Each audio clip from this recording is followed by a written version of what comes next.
बेटा recording start कर लो।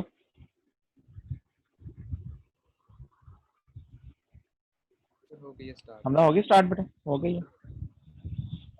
जो बेटा आज का हमारा टॉपिक है वो है drug use in the gastrointestinal disorder. बेटा वो वाली मेडिसिन जो हम जीआईटी जो हमारी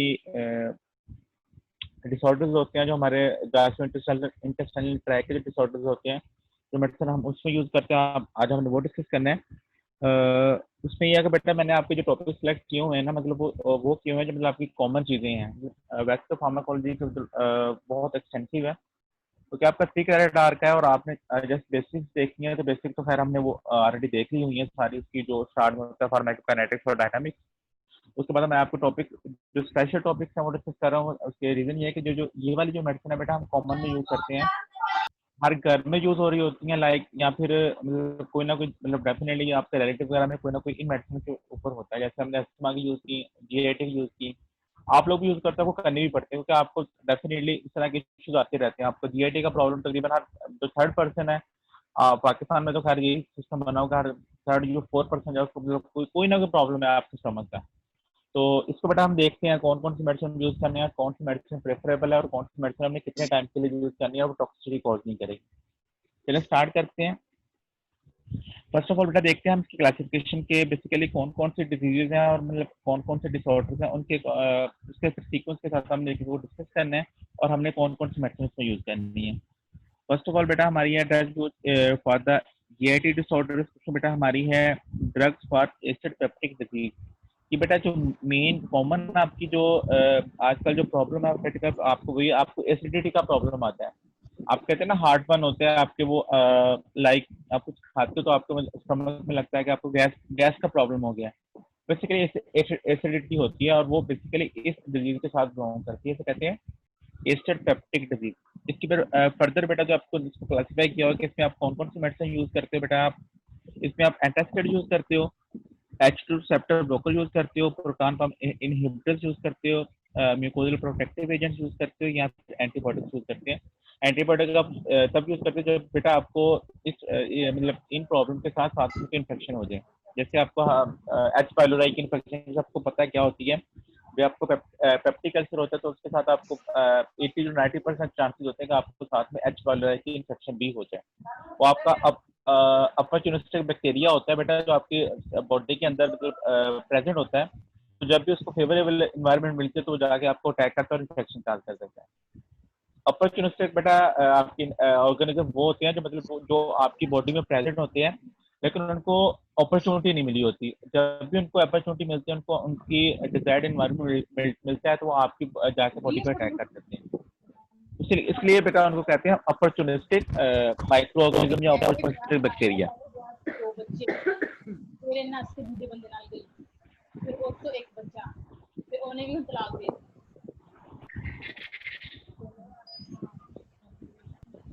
बेटा माइक बंद करो जिसका ओपन है।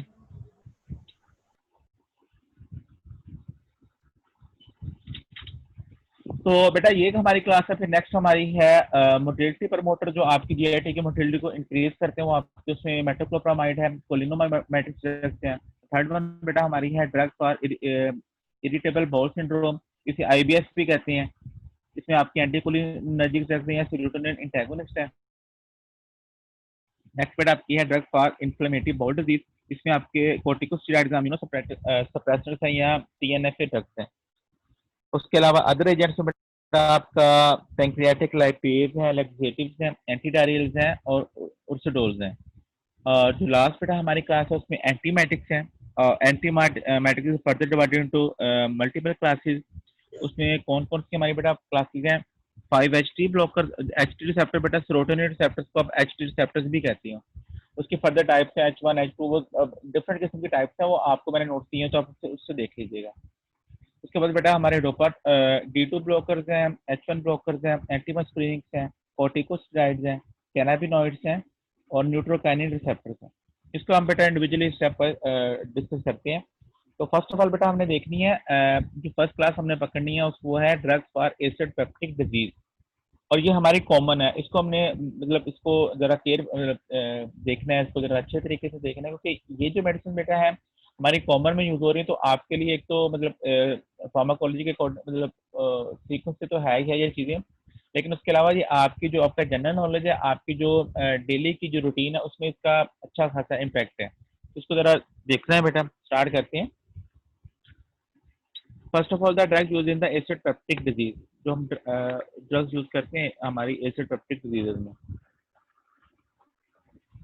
बेटा इसमें हमारा क्या है, बेसिकली एसिड पेप्टिक डिजीज में क्या होता है कि आपकी जो HCl की सिक्रीशन है आपकी स्टमक के अंदर, वो इंक्रीज कर जाती है।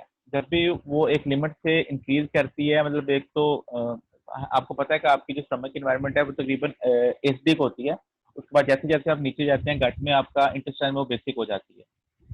लेकिन अगर वो बिना आपकी कंसंट्रेशन HCl की एक लिमिट से ज़्यादा होती है, तो वो डेफिनेटली आपको प्रॉब्लम काज करेगी, इवन कि वो आपको अल्सर भी काज कर सकती है। अगर आपका स्टमक का जो म्यूकोजा है, आपकी जो स्टमक की इंटरनल लाइनिंग है, तो किसी तरीके से रप्चर हो चुका है, उसमें कुछ थोड़ा बहुत डैमेज हो चुका है, तो HCl डायरेक्ट जाके बेटा आपकी वॉल्स पे लगेगा, और HCl आपको पता है कि स्ट्रॉन्ग एसिड होता है। अब जो स्ट्रॉन्ग एसिड जाके आपकी किसी भी जगह पे जाके लगा, तो डेफिनेटली वो वहाँ पे वॉन्ट कॉज करेगा, वो आपको वहाँ पे जख्म कर देगा। ठीक है, तो हमने बेसिकली करना क्या बेटा कि आपने एट द एंड इस सारे आपकी जो ये क्लास है, इसमें हमने बेसिकली एसिड सेक्रेशन को कम करना है। अब बेटा डिफरेंट वेज है, आपने किस किस तरीके से इसको एसिड सेक्रेशन को कम करना है। फर्स्ट ऑफ ऑल बेटा हम जो मेडिसिन यूज करते हैं वो है एंटासिड। एंटासिड बेटा नाम से मतलब इसको मतलब ये एलेबोरेट हो रहा है कि एंटासिड मीन एंट के मीन के मतलब एंटी, और एसिड मीन के एसिड के एंटी है। तो बेटा वो ड्रग्स जो आपके एसिड को न्यूट्रलाइज करेंगी, उसको कन्वर्ट करेंगे, और केमिकल में वो बेसिकली आपके एंटासिड होते हैं। अब एंटासिड को न्यूट्रलाइज करना, तो ये तो आपने केमिस्ट्री वगैरह में हर जगह मतलब ये रीड आउट किया कि जब भी आपने किसी एसिड को किसी बेस के साथ रिएक्ट करवाते हैं, तो वो बेसिकली आपका एसिड जो न्यूट्रलाइज हो जाता है। उसके मतलब अगर आपने फार्मूला ये होता है, आपका एसिड ने रिएक्ट किया किसी वीक बेस के साथ, कैसे वो रिएक्ट किया, तो उसके नतीजे में एज ए रिजल्ट एक साल्ट फॉर्म बनती है केमिकल की, और एक साथ में वाटर का मॉलिक्यूल बनता है।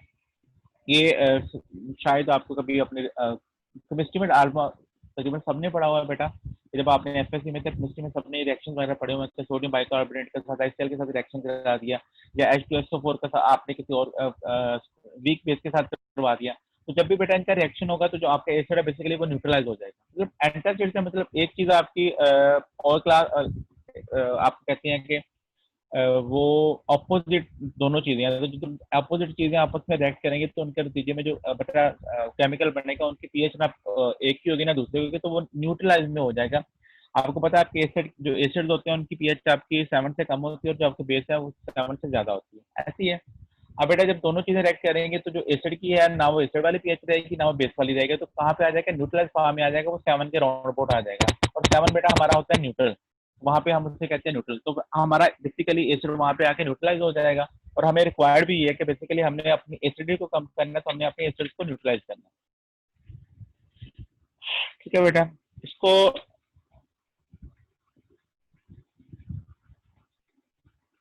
देखते हैं बेटा। जो एंटासिड हमारे होते हैं, इसको रीड आउट करते हैं। Antacid are the weak basis that neutralize stomach acid by reacting with the proton in the lumen of the gut and may also stimulate the protective function of the gastric mucosa.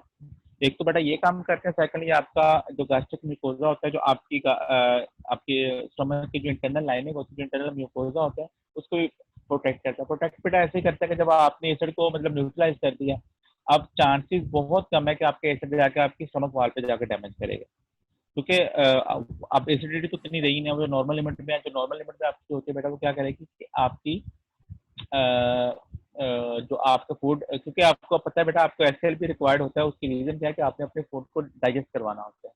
तो food को digest करवाने के लिए definitely आपको acid भी चाहिए। आपको different किस्म के एसिड्स हैं, उसमें सिक्रीशंस है, लाइक बाइल सिक्रीशंस है, आपका एक एंजाइम होता है पेप्सिन होता है, जो आपके प्रोटीन को करता है। मतलब डिफरेंट आपकी बॉडी में बेटा डिफरेंट एंजाइम्स होते हैं, डिफरेंट केमिकल्स होते हैं, जो बेसिकली आपके फूड को जो आप इनटेक करते हो उसको डाइजेस्ट करवा रहे होते हैं। फिर वो डाइजेशन के बाद उसके जो आपके केमिकली कॉन्स्टिट्यूएंट्स होते हैं, मतलब जो आपके जो आपके लिए हेल्पफुल होते हैं, वो आपकी बॉडी अब्जॉर्ब करती है सिस्टमिक सर्कुलेशन में, और आपको उससे एनर्जी मिलती है।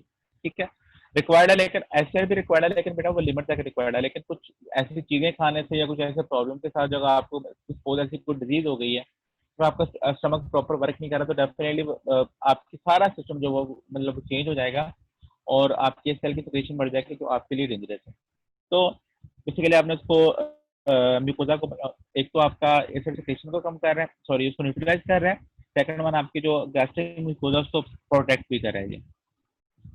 When used regularly in the large doses needed to significantly raise the stomach pH, antacid reduce the recurrence rate of the peptic ulcer. तो आफ्टर लॉन्ग टर्म के लिए यूज करते हो डेफिनेटली, अगर आप आपको एसिडिटी पहले हुई हुई है, आपको अल्सर वगैरह हुआ हुआ है, तो आपका जो स्टमक पीएच है वो बार बार बढ़ रही है, स्टमक पीएच आपकी एसिडिक साइड पे बार बार आई, तो अगर आप फिर आपको इसको लॉन्ग टर्म यूज करना पड़ेगा। जब आप लॉन्ग टर्म यूज करेंगे तो डेफिनेटली जो उसकी रिएक्रेंस है आपकी, जो मतलब एसिडिटी, क्योंकि आपको एसिडिटी बार बार हो सकती है ना, आपने एक दफा तो न्यूट्रलाइज कर दिया, अब आपका टोटल सिस्टम ही डिस्टर्ब हुआ है। बेसिकली जहाँ से आपका एसिड बन रहा है, जहाँ से एसिड सेक्रेशन हो रही है, वो बढ़ी हुई हैं। अब एक दफा तो आपने मेडिसिन देकर उसको न्यूट्रलाइज कर दिया, लेकिन जब भी आपने वो मेडिसिन खाना छोड़ दिया, डेफिनेटली क्या होगा कि वो एसिड सेक्रेशन दोबारा बढ़ जाएगी और वो दोबारा अपने डेंजरस लेवल पे पहुंच जाएगी। तो फिर आपने इसको लॉन्ग टर्म यूज करना है। जब आप इसको लॉन्ग टर्म यूज करेंगे तो जो आपकी बार बार उसकी अल्सर वगैरह की जो आपकी रिएक्टेंस हो रही है वो मिनिमाइज हो जाएगी, वो कम हो जाएगी। उसके अलावा बेटा The antacid different from the absorption and effect popular antacid include, बेटा आपने आपके जितने भी सिरप्स हैं, लाइक आपके तकरीबन सब लोग फेमिलियर होंगे। आपका म्यूकेन सिरप है, आपका गैविस्कोन सिरप है, आपका डाइजेक्सेम्पी सिरप है, क्रीमाफिन है आपका। ये सारे बेटा सिरप जो है बेसिकली आपकी एंटासिड फैमिली से बिलोंग करते हैं। सारे आपकी एसिड पीएच जो आपकी होती है उसको न्यूट्रलाइज कर रहे होते हैं। ठीक है बेटा, उसमें आपका फार्मूला क्या होता है, उसमें अल्मोनियम हाइड्रोक्साइड होता है या मैग्नीशियम हाइड्रोक्साइड होता है या कैल्शियम कार्बोनेट होता है। ये सारे बेटा हैं आपके वीक बेसिस। तो वीक बेसिस ने क्या करना है कि जाके आपकी जो एससीएल आपकी सेक्रेशन बढ़ी हुई उसको जाके न्यूट्रलाइज करना है, और जब न्यूट्रलाइज होगा तो आपकी एसिडिटी जो आपके स्टमक में होगी वो कम हो जाएगी। तो जितने भी मैंने आपको सिरप के नाम बताए ना, सब में बेटा माइनर से चेंजेस के साथ यही फार्मूला होता है। इसमें कम्बिनेशन अल्मोनियम का मैग्नीशियम के साथ होता है, किसी का अल्मोनियम के साथ कैल्शियम कार्बोनेट का होता है। तो मोस्टली एक कम्बिनेशन में आपको उधर मिलते हैं। तो अगर कोई बंदा यूज कर रहा है ना म्यूकेन वगैरह या गेविस्कोन, उसके अलावा क्रीमाफिन, डाइजेक्सेम्पी वगैरह, उसके अलावा डमिको के नाम से सिरप आता है, एक ट्राइसल के नाम से टैबलेट आती है, जिसे कहते हैं दूसरे वाली वो चबाने वाली टैबलेट होती है। वो ब्लू से रैपर में आती है। जब आपको एसिडिटी वगैरह हुई तो आप उसको लेते हो, चीप सी मेडिसिन है। तो बेटा बेसिकली सारी वो एंटासिड्स हैं, वो आपके एसिड को न्यूट्रलाइज कर रही होती हैं। उसके अलावा बेटा जो आपका magnesium hydroxide has a strong laxative effect है, whereas aluminium hydroxide has a constipating action. ठीक है बेटा। अब बेटा आपकी एक सिरप होता है क्रीमाफिन। क्रीमाफिन आपने देखा होगा, कुछ लोगों को जब जिनको कॉन्स्टिपेशन का प्रॉब्लम होता है उनको हम ये वाला यूज करवाते हैं। कि ये क्या करता है, बेसिकली आपको लैक्सेटिव का काम करता है। लैक्सेटिव मीन बेटा कि आपकी जो आपका बाउल के साथ जो फ्लो है आपका, मतलब आपकी जो टॉक्सिक मटेरियल का वो उसको इंक्रीज करता है, आपकी मोटिलिटी को इंक्रीज करता है, आपके मसल्स को रिलैक्स करता है, जिसके साथ आपकी जो कॉन्स्टिपेशन का आपको उससे रिलीफ मिल जाता है। ठीक है। तो जब भी कोई पेशेंट हो तो आपने जो क्रीमाफिन सिरप होता है उसमें थोड़ा सा डिफरेंस लिया है। जब आपने आपका मैग्नीशियम वगैरह होगा बेटा जो, और आपका जो मैग्नीशियम आपका होता है क्रीमाफिन में, वो जो जिस सीरप में वो वाला फार्मूला होगा वो बेटा आपका लैक्सेटिव इफेक्ट करेगा, आपको कॉन्स्टिपेशन से रिलीफ देगा। लेकिन अगर आप एल्युमिनियम वाला फार्मूला इस्तेमाल करेंगे, लाइक म्यूकेन है, उसमें आपका एल्युमिनियम होता है, तो बेसिकली वो आपको कॉन्स्टिपेशन करेगा। तो इसमें थोड़ा सा आपने अपने आप को करना है कि जिस बंदे को ऑलरेडी, आप कहते हैं ना, कुछ लोगों को प्रॉब्लम होता है बेटा कि लाइक अक्सर लोगों को स्टमक के साथ ना कॉन्स्टिपेशन का प्रॉब्लम होता है। तो कहते हैं मुझे स्वेयर किस्म की कॉन्स्टिपेशन भी, और तकरीबन 50 to 60% जो आपके स्टमक इश्यूज बनते हैं ना वो आपके बनते कॉन्स्टिपेशन से हैं। कॉन्स्टिपेशन होती है तो वो आपका सारा ही मैकेनिज्म चेंज हो जाता है, उसमें अल्ट्रेशन होती हैं। और जो आपका डेफिनेटली एक आपने खाना खाया है आपके स्टमक के अंदर रह गया, वो डेफिकेशन तो हो नहीं रही। अब जो चीज़ आपके स्टमक के अंदर अपना टॉक्सिन मटेरियल बने जिसको हमने रिमूव करना था, अब वो हो तो नहीं, तो आपके स्टमक के अंदर तो डेफिनेटली टॉक्सिसिटी काज करते रहेंगे, जिससे आपको गैस्ट्राइटिस होगा, आपको वो सर में भारी होगा, आपको चेस्ट पेन होगी, लाइक इस तरह की चीजें होंगी। तो मैं आपने केन को कभी भी म्यूकेन का सिरप नहीं देना है एसिडिटी के लिए।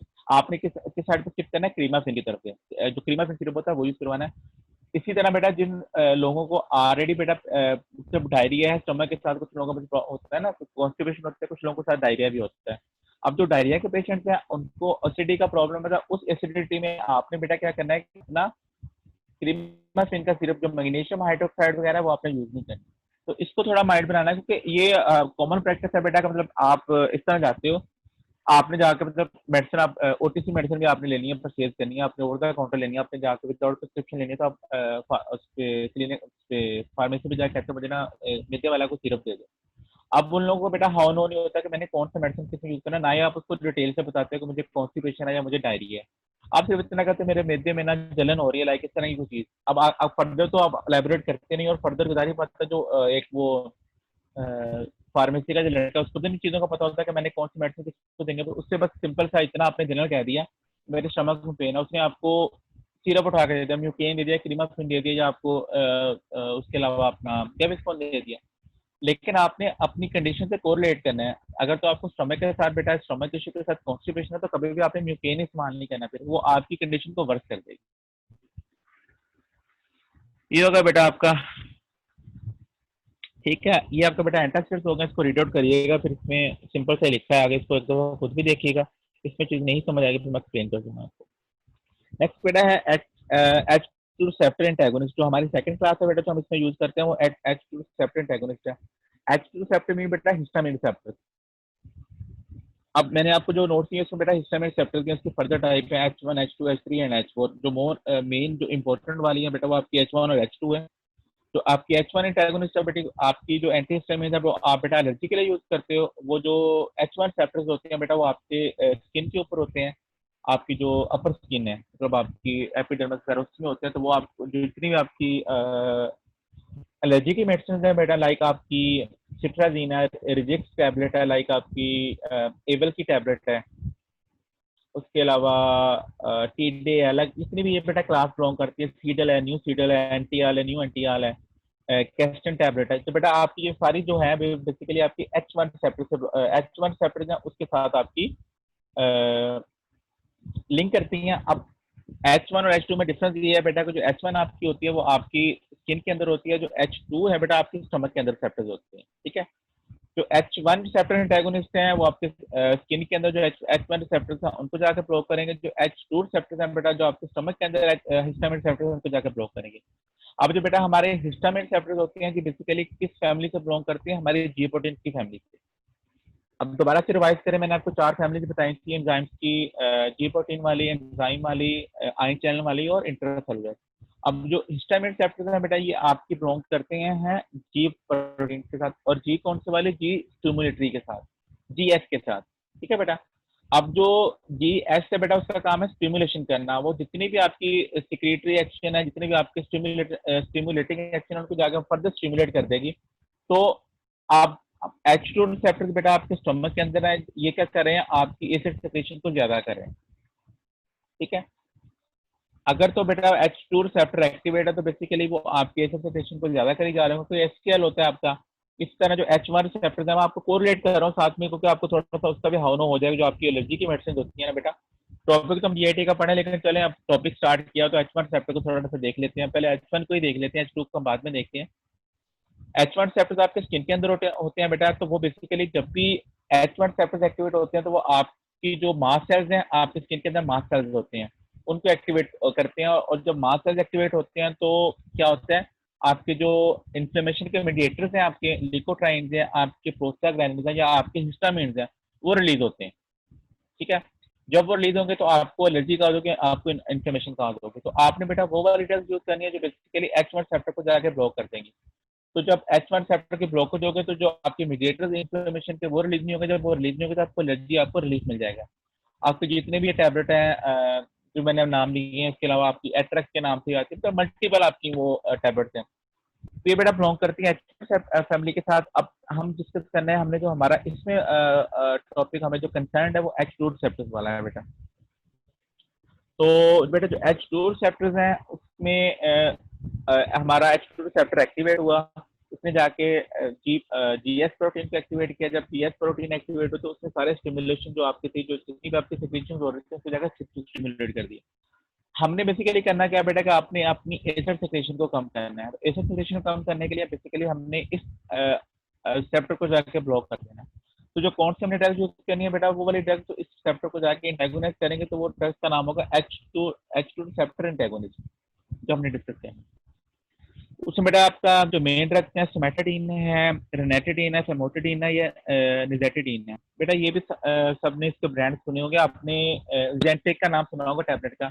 अब तो खैर बैन हो गई है, 5-6 महीने से जेंटेक इंजेक्शन भी होता था और जेंटेक टैबलेट के नाम से भी टैबलेट आती थी। तो उसमें जो फार्मूला होता था बेटा हमारा अर्नेटिडीन होता था, उसके अलावा एसिकोन के नाम से या फिर एप्सन के नाम से टैबलेट आते हैं, इसमें समोट्रिडीन होता है। जेंटेक का नाम सुना होगा बेटा किसी ने? यस सर, एक और टेबलेट टैगमेट भी होती है, वो उसका नाम से। वो टैगामेट में बेटा होता है आपका, होती है वो आपका जो फर्स्ट में लिखा हुआ ना समाइटाडीन, जो टैगामेट उसका ब्रांड होता है वो आपका बेटा समाइटाडीन होता है। तो बेटा इसका फार्मूला देख लिया आपने, मतलब जो मैंने मैकेनिज्म आपको बता दिया। Cimetidine another H2 antagonist inhibit the stomach acid production specially at night, रात में ज्यादा बेटा अफेक्ट करते हैं। They are effective in the treatment of GERD. GERD बेटा होता है गैस्ट्रोएसोफेगल रिफ्लेक्स डिजीज, ये सबने नाम सुना ही होगा पहले। पेप्टिक अल्सर डिजीज और non ulcer dyspepsia and the prevention of the stress related gastritis in seriously ill patient. तो बेटा नॉन अल्सर बेटा डिस्पेप्सिया होता है कि आपका जो अपर पोर्शन होता है ना स्टमक का, वहां पे आपको पेन फील होता है। लाइक आपने कभी बेटा नोट किया होगा कुछ लोगों को प्रॉब्लम आती है, क्योंकि आपको देखा है आपका जहाँ पे हार्ट होता है ना, जो आपने एनाटॉमी अगर देखी है तो हार्ट के बिल्कुल नीचे जो आपका स्टमक होता है, पोर्शन होता है, स्टमक अपर पोर्शन आपका वहां होता है।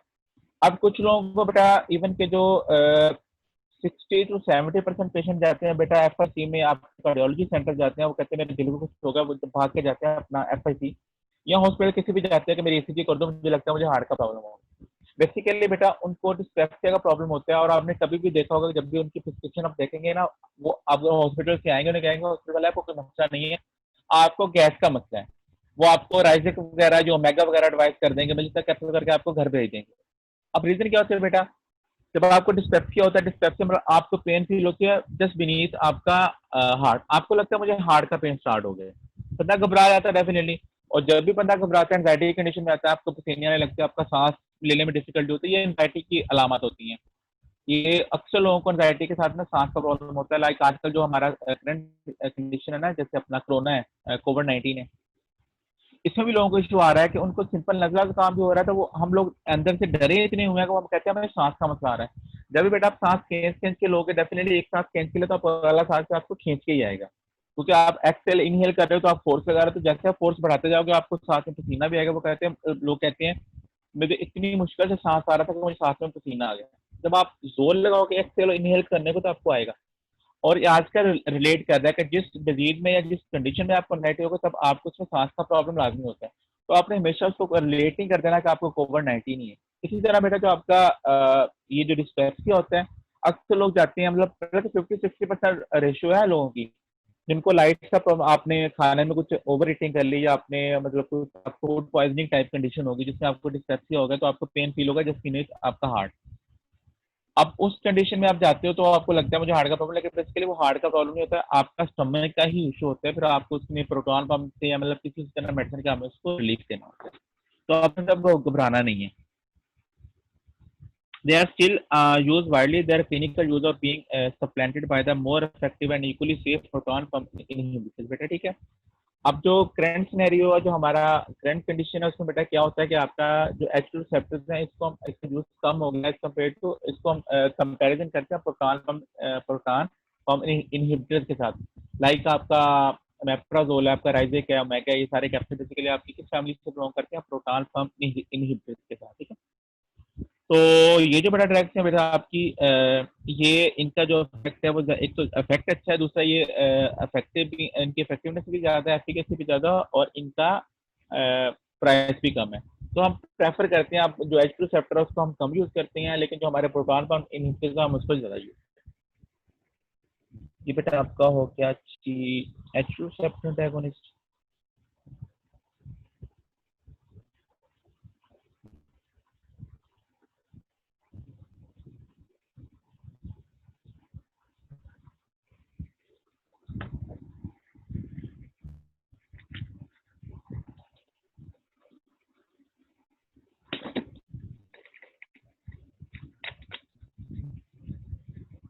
नेक्स्ट बेटा है हमारी जो नेक्स्ट क्लास है वो है प्रोटॉन पंप इनहिबिटर्स। ठीक है बेटा, तो जैसे बेटा आपको नेम से इंडिकेट हो रहा है कि प्रोटॉन पंप इनहिबिटर्स क्या करते हैं, जो हमारा प्रोटॉन पंप होते हैं हमारी उसके चैनल्स होते हैं सेल के अंदर, जैसे डिफरेंट आयन चैनल्स होते हैं, इस तरह आपके प्रोटॉन पंप भी वहां पे होते हैं जो आपके प्रोटीनेशन करवा रहे होते हैं, आपके प्रोटॉन को लेके आ रहे होते हैं स्टमक के अंदर। प्रोटॉन बेटा आपका क्या होता है, आप अपने हाइड्रोजन आयन को हम प्रोटॉन प्रोटॉन भी कहते हैं, सबको पता होगा। H प्लस जो आपका हाइड्रोजन आयन के ऊपर प्लस चार्ज होता है, बेसिकली आप उसको प्रोटॉन भी कहते हैं। अब H जो है बेटा हमारे क्लोराइड आयन के साथ मिलकर हमारा बनाता है HCl। ठीक है, अब अगर आपने बेटा प्रोटॉन को ब्लॉक कर दिया, आपने H जो आ रहा था सेल के अंदर हमारी स्टमक के अंदर आ रहा था, आपने उसको ब्लॉक कर दिया, तो ना हमारा हमारा प्रोटॉन होगा, ना वो Cl के साथ आके रिएक्ट करेगा, ना हमारा HCl बनेगा। ठीक है बेटा, तो बेसिकली इसका मैकेनिज्म ये है बेटा कि क्या होता है, जो हमारी ये वाली ड्रग्स है बेटा ये करती क्या है कि आप ये बेसिकली वीक बेसिस होती हैं, वो आपके सेल के अंदर मतलब पेनिट्रेट करती हैं प्राइमरी सेल के अंदर। ठीक है, वहाँ पे प्रोटोनेटेड होती हैं, इसके अंदर हम हाइड्रोजन आयन ऐड करती हैं जो आपका प्रोटॉन पंप इनहिबिटर है। ठीक है बेटा, जब आपने इसको प्रोटोनेट कर दिया तो वो एक केमिकल बनाएंगे, वो इरिवर्सिबली इनएक्टिव होगा। ठीक है बेटा, सॉरी वो एक केमिकल बनेगा। आपने मेप्राजोल लिया, मेप्राजोल आपके पेनिट्रेट किया आपके प्राइमरी सेल्स के अंदर बेटा, वहां पे जाके उसकी प्रोटोनेशन हुई और एक केमिकल बन गया। अब जो वो केमिकल बना है वो करेगा कि बेटा क्या कि जो आपका पंप होता है बेटा, पंप का नाम होता है आपका प्रोटॉन, आपका हाइड्रोजन या पोटाशियम पंप भी इसे कहते हैं, या उसको प्रोटॉन पंप भी कहते हैं। ठीक है बेटा, H1 plus ATP the transporter होता है, mainly primary responsible for the production of acid. ठीक है, अब बेटा क्या करना है कि इसने जो वाला आपका ट्रांसपोर्टर था जो आपके सेल के अंदर लगा हुआ था, इसने जाकर उसको ब्लॉक कर देना है। अब बेटा वो जो आपका ट्रांसपोर्टर था वो आपके प्रोटॉन को लेके आ रहा था सेल के अंदर, तो जब आपका प्रोटॉन सेल के अंदर नहीं आएगा तो डेफिनेटली आपकी एसिड प्रोडक्शन ही नहीं होगी और आपको एसिडिटी कॉज ही नहीं होगी। क्या बेटा, इसको ये इसका मैकेनिज्म था, समझ आ गई इसकी मैकेनिज्म की, या रिपीट कर दूं? रिपीट करते सर। बेटा आपका होता है आपको पता है कि आपके सेल मेम्ब्रेन में डिफरेंट ट्रांसपोर्टर्स होते हैं, वो आपके आयंस को ट्रांसपोर्ट कर रहे होते हैं, जो आप जितने भी आप कुछ केमिकल्स को ट्रांसपोर्ट कर रहे होते हैं, आपको पता है चैनल आयन चैनल्स होते हैं, उनको ट्रांसपोर्टर भी कहते हैं। तो वो आप फिर आपको पता है कि ट्रांसपोर्ट किस तरह की होती है, एक्टिव ट्रांसपोर्ट है हमारी, पैसिव ट्रांसपोर्ट है। ये तो कंसेप्ट आपको पता है ना कि जब भी कोई चीज आपके सेल के अंदर आनी है तो वो थ्रू प्रॉपर चैनल आनी है। वो ये नहीं होता है कि आपकी जो सेल मेम्ब्रेन है उसको जाके मतलब उसको सेल मेम्ब्रेन को करेगी अपना रप्चर करेगी, ब्रेक करेगी तो तभी इंटर होगी, ऐसे नहीं होता। आपकी सेल मेम्ब्रेन के अंदर बेटा डिफरेंट चैनल्स होते हैं, वो डिफरेंट केमिकल्स के लिए डिफरेंट चैनल्स होते हैं। जैसे अगर सोडियम ने अंदर आना तो उसके लिए सोडियम चैनल्स हैं, पोटाशियम ने अंदर आना उसके लिए पोटाशियम चैनल्स हैं, उसको कहते हैं, उसको ट्रांसपोर्टर्स भी कहते हैं। और या फिर वो आपके होते हैं आपके हाइड्रोजन पोटाशियम पंप भी होते हैं। ठीक है, तो डिफरेंट टाइप्स का बेटा जो आपकी ट्रांसपोर्टर्स की जो आपकी सेल मेमोरी के अंदर होते हैं, जिन्हें आपके डिफरेंट किस्म के केमिकल्स को आपके सेल के अंदर लेके आना होता है। ठीक हो गया बेटा? अब बेटा जो हमारा प्रोटॉन है, जो हमारा हमने बेसिकली रोकना क्या है, जो हमारा प्रोटॉन जो हमारा हाइड्रोजन है सेल के अंदर आ रहा है, हमने उसको ब्लॉक कर देना है। अब जो हाइड्रोजन है बेसिकली सेल के अंदर आ कैसे रहा होता है, हमारे सेल के अंदर एक सेल मेम्ब्रेन के अंदर एक चैनल होता है, उसे हम कहते हैं बेटा प्रोटॉन पंप भी कहते हैं, या फिर उसको हम कहते हैं हाइड्रोजन पोटाशियम पंप या हाइड्रोजन पोटाशियम ट्रांसपोर्टर। ठीक है, अब ये हमारा सेल के अंदर होता है, ये क्या करता है, हमारे जो प्रोटॉन है जो हमारा एच है उसको लेके आ रहा होता है अंदर। अब जो बेटा हमारी प्रोटॉन पंप इनहिबिटर्स हमने पढ़ने हैं, जो हमारा मेप्राजोल वगैरह जो ये वाली हमारी टैक्स ने क्या करना है, बेसिकली उस जो ट्रांसपोर्टर चैनल है उसको जाके ब्लॉक कर देना है। अब जब वो चैनल बेटा बंद होगा, जिस चैनल के साथ आपका प्रोटीन अंदर आ रहा था, तो डेफिनेटली वो प्रोटॉन अंदर नहीं आएगा, वो अब फिर वो HCl नहीं बनेगा। क्लियर है बेटा? सर टाइम खत्म होने वाला है। Yes sir. चलिए मैं दोबारा करते हैं, 2 घंटे क्लास है बेटा आपकी आज। Okay sir. इसकी समझ आ गई है? Yes sir.